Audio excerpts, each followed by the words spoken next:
Assalamu alaikum wa rahmatullahi wa barakatuhu. My dear students, in today's secretarial practice lecture, we are going to see chapter number 2, Joint Stock Company. Now, in this chapter, see, different forms of business organizations are given, but for this academic year, you are going to study 2.2, that is meaning, definition and features of joint stock company. 2.3, types of companies. In today's lecture, we are going to see meaning, definition and features of joint stock company. Now, dear students, before Industrial Revolution, production was done at home with limited resources and limited capital. Okay, previously people they don't have a huge amount of money or resources to do a large scale business. But after Industrial Revolution that took place in England 1970, production was done on large scale with the help of machines. Okay, now these small local markets turned into regional, national and international markets. Previously, production was done and it was, there at local level. People, they used to produce and serve in the local markets. But now, after Industrial Revolution, it is now furthermore moved to national and international markets as well. Revolution in transport and other commercial activities were the major effects of Industrial Revolution. Now, the most important part here is to meet the new challenges of business, the growing needs and the growing demands of people. Joint stock company form of business organization evolved. Now, to meet the huge demand of people, as we all know, population is growing, demand is increasing. So yes, joint stock company form of business organization evolved. Evolved means developed, or I can say it grew with time. Now, coming to the meaning definition. See here, company. Now, the word company, you must all have heard the word company. Now, what is the actual meaning of this word? Company is nothing but group of individuals, people coming together, group of individuals associated. These group of individuals, they are associated, they are connected with what? Lawful common purpose or goal, some legal purpose or legal goal. Now, that goal can be economic as well as non-economic. The goal or the objectives can be economic. Economic means to earn money, as well as non-economic. When I say non-economic, you can say, the main goal behind is not to earn money but to serve the society.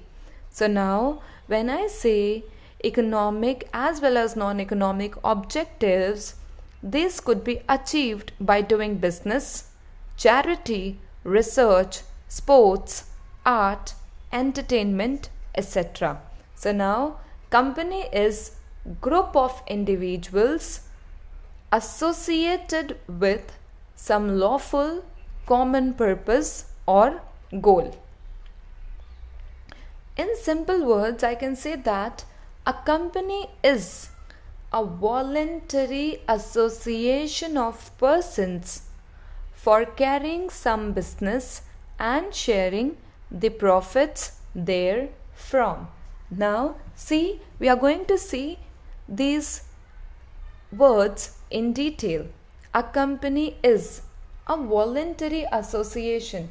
Now see, voluntary, the word voluntary means free of will, by one's own choice, by one's own choices.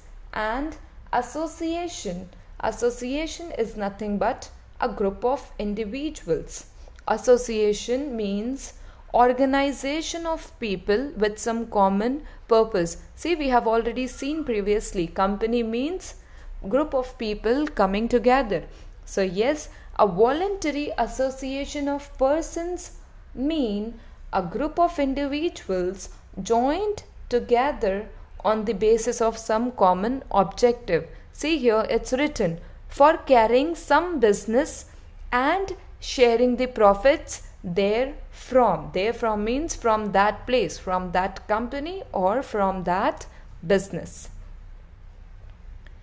Now, see, before moving further, there are certain terms which are new for you all. So let's focus on those terms and then we are going to see the features of joint stock company. Now see, you can see here in the highlighted box, joint stock company can collect huge capital for the business. Now, huge capital for the business. What is capital? Okay, capital, see, money invested in the business is known as capital. Now see, capital means anything bought by the owner into the business in cash or in kind. Let's take an example. I want to build or I want to start a company. Okay, I want to start a small company. So now for that company, I need money to buy raw materials to start my production. Okay, so now the money I am using to bring this raw material in is the capital that I have invested in the business. Okay, so now this is in cash. I invested the money, I got the raw material. Now when I want to make the product, I need machinery, right?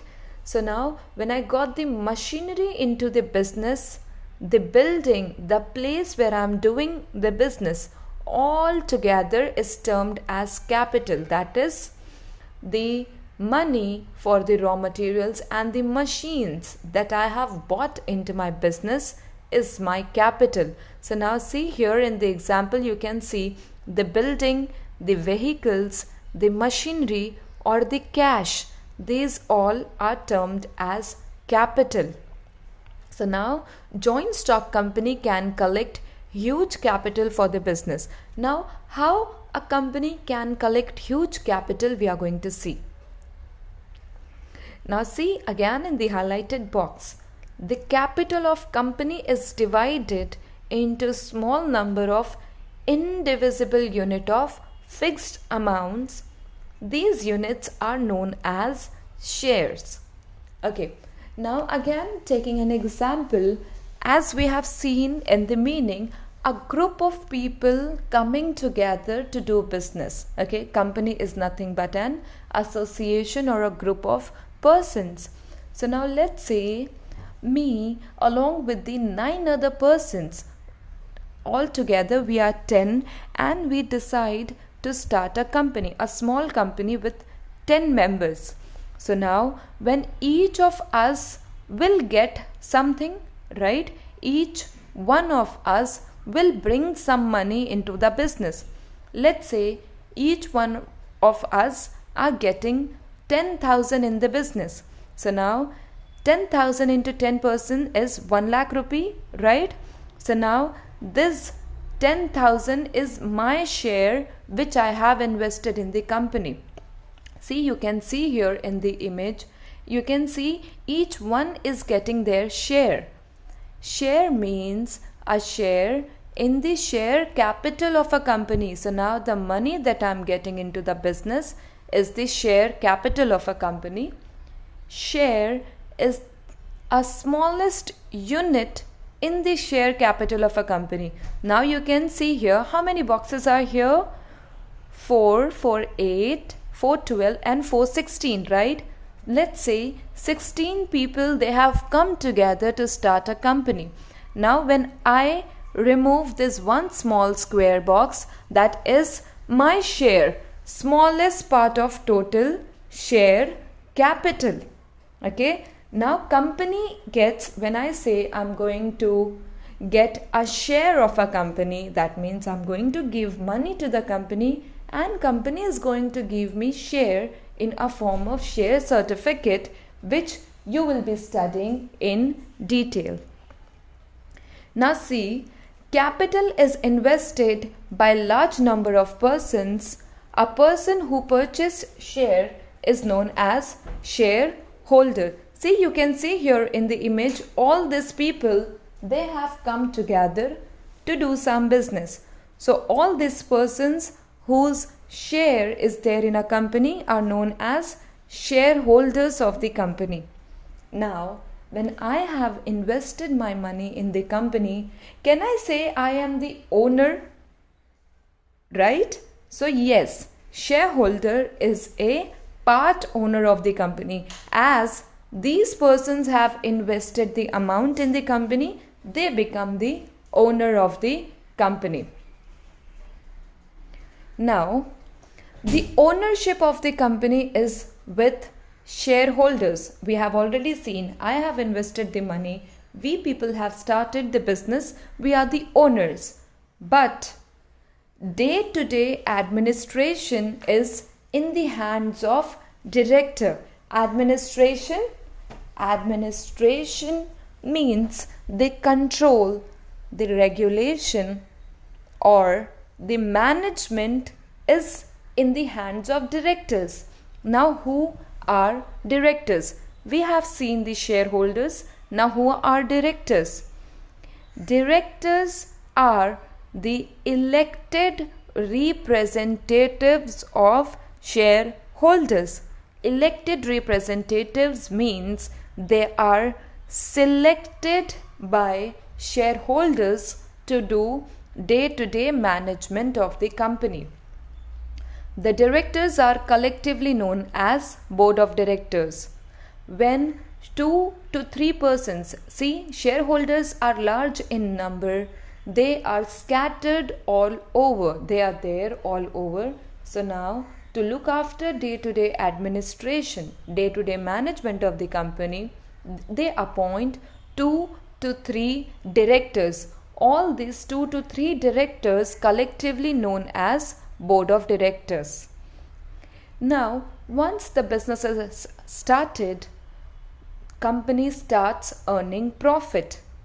The portion of profit of the company distributed among the shareholders is known as dividend. Now, pay attention to this word. This word is new to you all. Let's say we have started a business. People do business to earn money, to earn profit, right? So when we 10 of us, we have taken an example, have invested 10k each, that is 1 lakh rupees, and let's say in the very first month we have earned 10,000 rupees as a profit. So all 10 of us are going to divide that profit into 1,000 each, right? This 1,000 or this 10,000 collectively is known as dividend. The profit which is earned by shareholders, the profits which are divided or which are given to the shareholders are known as dividend. Now, coming to the definition of joint stock company. According to section 220 of the Companies Act 2013. See, Companies Act 2013, you all know, Act is nothing but rules and regulations that are provided. Now, definition here is company means a company incorporated. A company incorporated under this act or under any previous company law. Underline, my dear students, if you're there with your textbooks, underline the word incorporated and you can write the meaning as formed. Company means a company formed under this act. This act means the Companies Act 2013 or under any previous company law.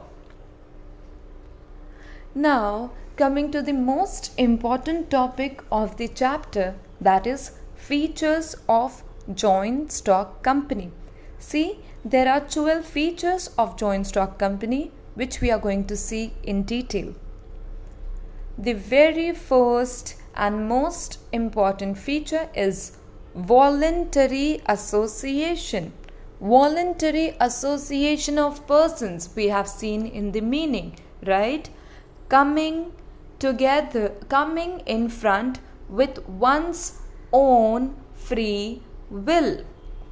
A joint stock company is voluntary association of persons, voluntary association, some common interest of all members. Now see here, membership of company is open to all. Okay, if you want to be a member of a company, the membership is open. You can go to the company, you can buy share of the company, and you can become a member of the company. A person at his own wish, this is what we are talking about, voluntary association with one's own will and wish.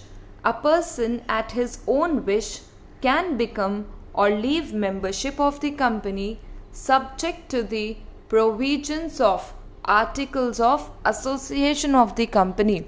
Now see students, these words, these terms are new to you all, but then we are going to study this Articles of Association in detail in coming chapters. As of now, you are supposed to write Articles of Association means internal rules and regulations of the company. Internal rules and regulations of the company. So now one can become a member or can leave the membership by following the rules and regulations of Articles of Association of the company, internal rules and regulations of the company. Coming to the second feature is incorporated association. Formed association. A joint stock company is an association of persons. Association of persons formed and registered under the Companies Act. Once this group of individuals, they decide to start a company, they have to register them, they have to register the company under the Companies Act. Now pay attention to this sentence. Registration or incorporation is compulsory. You have to compulsorily register the company under the Companies Act 2013. An association obtains the status of joint stock company only after registration under the Companies Act. Your firm, your institution or your business will get the status of joint stock company only after registration. Coming to the third feature, that is separate legal entity. What is entity? Entity is nothing but an organization or institution. I can say separate legal organization. Now see, a joint stock company has legal entity, that is, it enjoys separate legal status. It has separate legal existence compared to members. The members cannot be personally held responsible for the acts of the company. Okay, after registration of the company, once the company gets registered, company gets a name. Now this company and the company name and members are two different entities, are two different legal I can say a company is a different entity which is different from the members. So now whatever company does under company's name, members are not responsible for this act. Coming to the fourth feature, that is artificial person. As we have seen just now, after registration of the company gets a name, right? If company is getting a name, can I say company is an artificial person created by law, right? A joint stock company is an artificial person created by law, created by some act. It is created by legal process and has its own independent personality, own name. Now see, there are certain legal rights like a person which company gets. Company can enter into a contracts. Like we people, when we enter into a contract, we sign on papers, right? Under our own name. We have got property papers on which our names are written. We can get into an agreement. Okay, when we give, let's take an example, when we give our house on rent, we make an agreement under our name and the other person's name, right? Are we an artificial person? No, we are the real persons. We get into an agreement. Like us, company being an artificial person can also enter into contracts, can purchase and sell assets and property under the company's name, and even company can appoint person as employees. Like we appoint persons to work for us. Let's take an example of our maids. We appoint maids to work for us, right?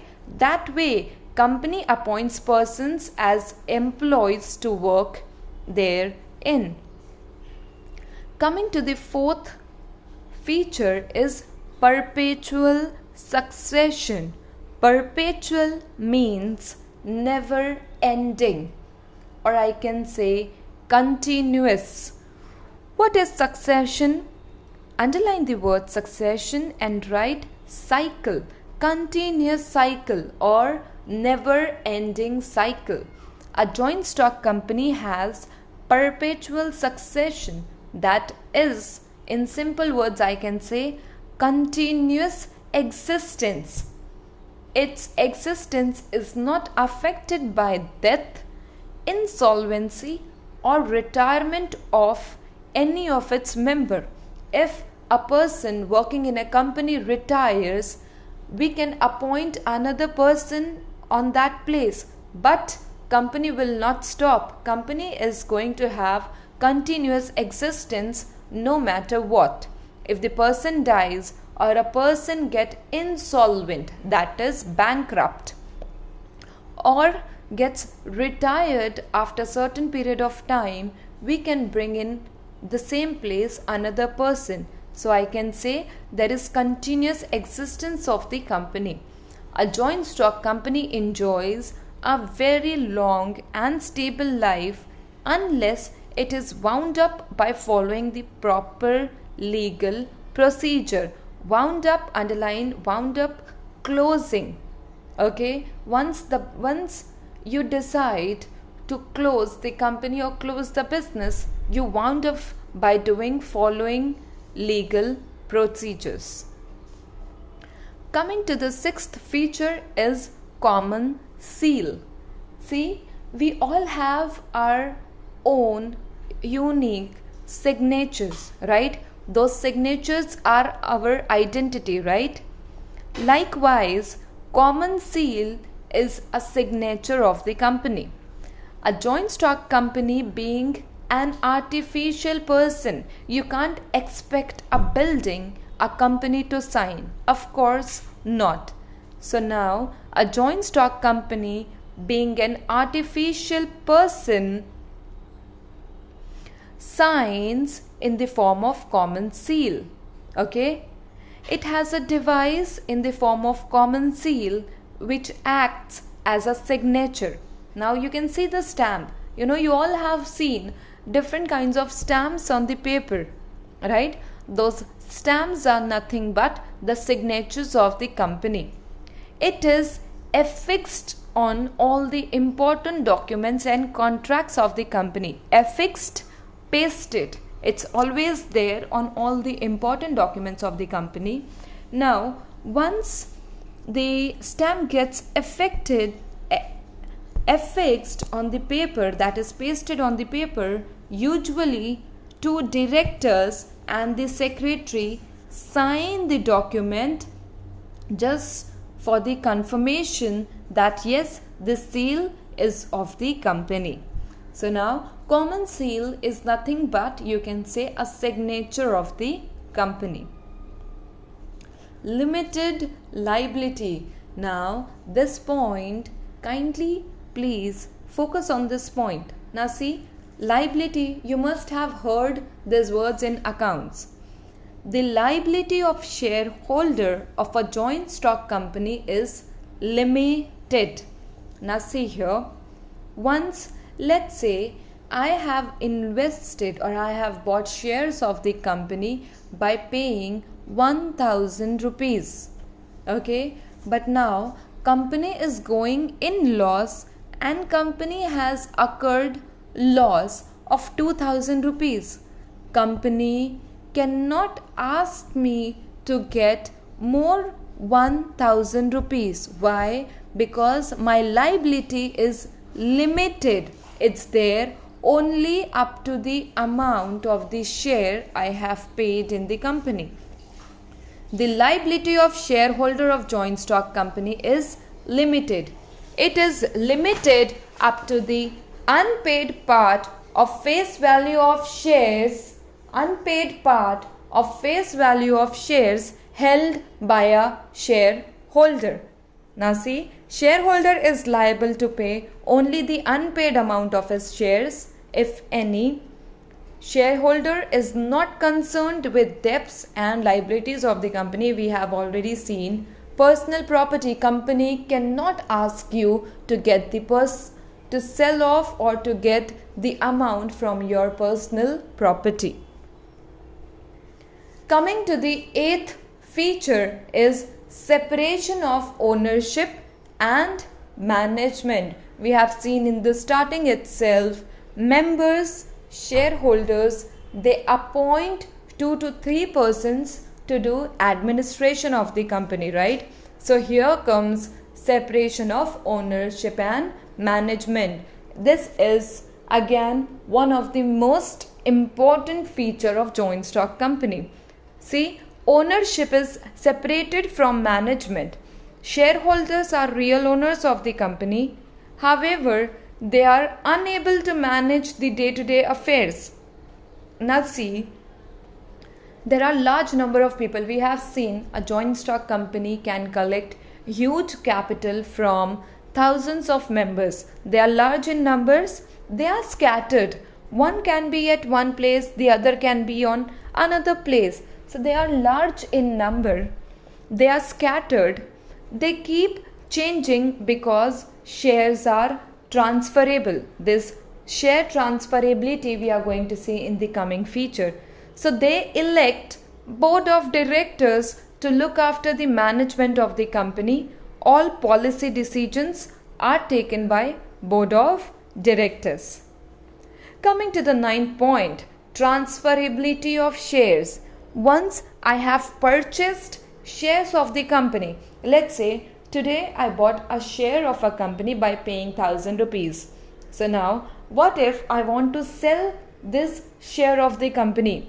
Can I sell my share?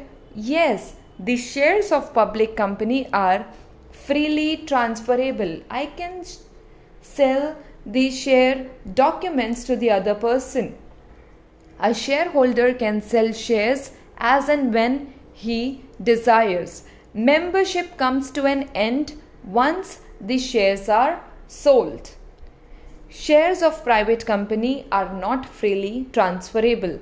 Public company, private company, these we are going to study in the coming next lecture in types of companies topic. Now, Coming to the number of members. See, since long time you must be thinking I'm saying thousands of members are there in a company, thousands of members are there. So now there is a limit. A joint stock company is usually owned by large number of persons. Now this large number of persons, see here, in private limited company, if you want to start a private company, there should be minimum 2 members and maximum 200 members.